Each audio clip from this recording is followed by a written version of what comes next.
колдонуучулар, урматтуу Кыргыз Республикасынын президенти Садыр Нуркожоевичке, УКМКнын төрагасы Камчыбек Кыдыршаевичке, Баткен областынын президентinin ыйгарым өкүлү Абдикарим Алимбаевке,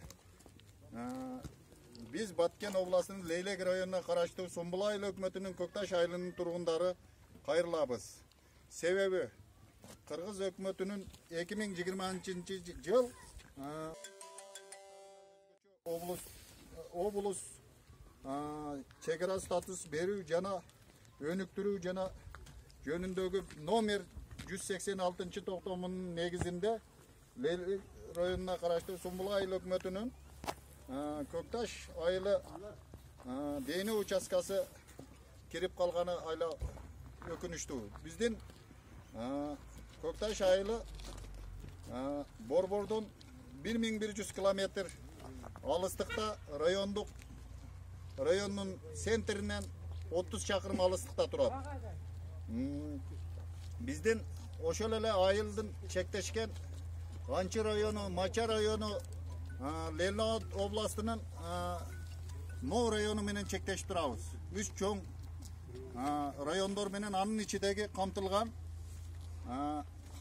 айылдар мына Мача, Расравот, Хожайы Мет, Кышегент, Даккат, Басманда, Калинабад, Морияк, Кочкина, Итарчы, Мүжүн, Чарбак, Өрөтөбө, Амбаргазы айылдары менен чектешип турабыз. Анын ортосуну бир эле Ак Суу дарыясы айрым жерлерине бөлүп турган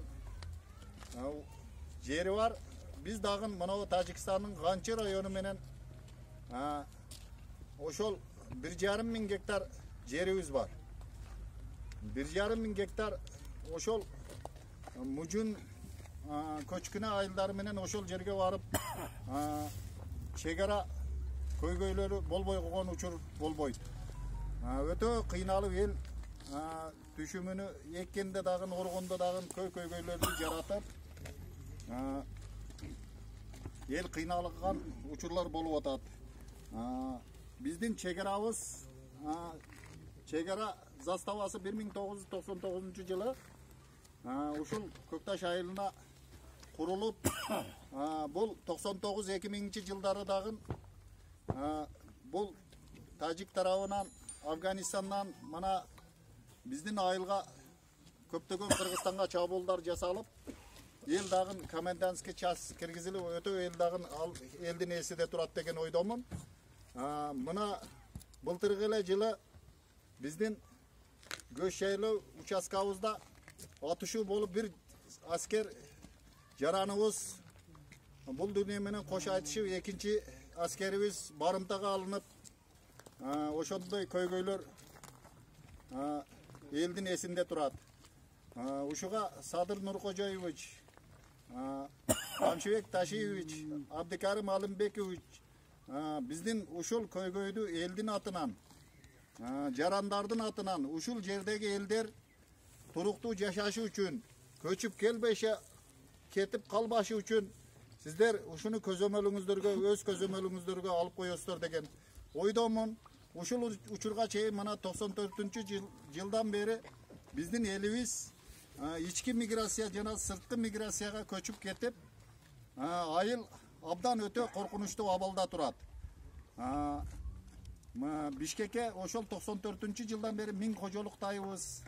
Россия Федерациясынын ошо Москва жана башка жерлеринде 200-300 кожолук жаштарыбыз ошол көчүп кетип, азыр мында айылда аз гана кенжелери, жалгыз уул болсо ошолор калып, биздин айыл коркунучта турат. Ушуга өзгөчө көңүл бөлүп, өзгөчө статус наамын берип, элге ушундай элдин арыз муунуну өз көзөмөлүңүзгө албасаңыз, биздин экинчи дагы вопросубуз, биздики тоолуу аймакта деңиз деңгээлинен 1900-2000 метр бийик тоолуу аймакта жашайбыз. Кыргызстан эң алыскы 1100 километр алыс болгонуга жайланышы бул жерге өзгөчө көңүл бурулган эмес ушул учурга чейин. Биздин элдерибиз мына ар кандай оорулардан жабыр тартып келишет. Сахар, давление, Dagın mындай vitamin жетишпестик, бул жер тоолуу болгондугуна байланыштуу анча мынча алма жана башка эмелер өскөндүктөн кичине ара түшүп турат. Мындай витаминдин жетишсиздигинен элдер жабыр тартып келет. Биздин жолубуз, башкабыз бүтүн элде кыйналган көп, биз дагы аз гана кыска кылып ушул маселени мына аксакалдарыбыздан, эже карындаштарыбыздан ушулар дагы сиздерге кичине сөзүнү айтып койсун. Рахмат сиздерге. Кожоевич, мына сизге чоң рахмат. Чек ара областы, чек ара району, чек ара айылдарга өзгөчө статус берип, көңүлгө алып, көп жеңилдиктерди берипсиз. Ушуга көп жеңилдиктерди угуп, биздин эң чекенки, эң чек арада турган айылыбыз дене кичинекей бир 30-40 үй кирип калыптыр дагы, биздин өтө чоң Көкташ айылыбыз чек арада турган ушул статуска область боюнча берилген жеңилдиктерге кирбей калыппыз. Биздин айылыбыздын абалы өтө оор. Кургакчыл айыл, бир жылда бир же эки жолу огородторубуз суу ичет. Жолубуз район центринен өтө оор келишке. Ошондуктан азыр Адимали Гамракулов айткандай, ички тышкы миграция күч алып, убагында 800-900 кожолук болгон болсок, азыркы убакта бир 350 түтүн эле калып отурабыз чал кемпирлер менен. Бизге өтө көңүл бурушуңузду биз сизден суранып кетебиз. Айылдык депутат Үбадат эже, кичине сөзүңүздү дагы кайрылып койсоңуз.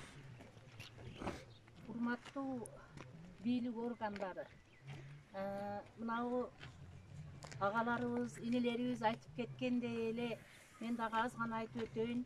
Көкташ эң кыйналган элбиз. Бардык нерседен четте турабыз, бардык нерсе алыс.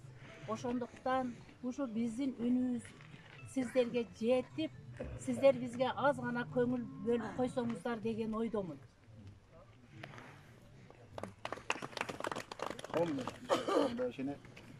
Урматтуу бийлик башыдагылар, Салыкын Кожоевич, Камчыйык Ташиев, Мана жаштарыбыз айткан сөздөргө бардыгына кошуламыз. Биз мана Көкташ элде жашайбыз. Өтө оор турмушубуз оор. Көп үй биле мана Бишкекке көчүп кетип атат турмуштун оорлугунан. Быйылгы мына баткенде болгон окуя боюнча шуга байланыштуу дагы бардыгы коркуп эле көчүп кетип атат. Мына Көкташта аз гана айыл калганбыз. Биз районго жетишкенен бизге өтө көп маселебиз көп. Районго эми жете албайбыз, бир маселебиз боло турган болсо.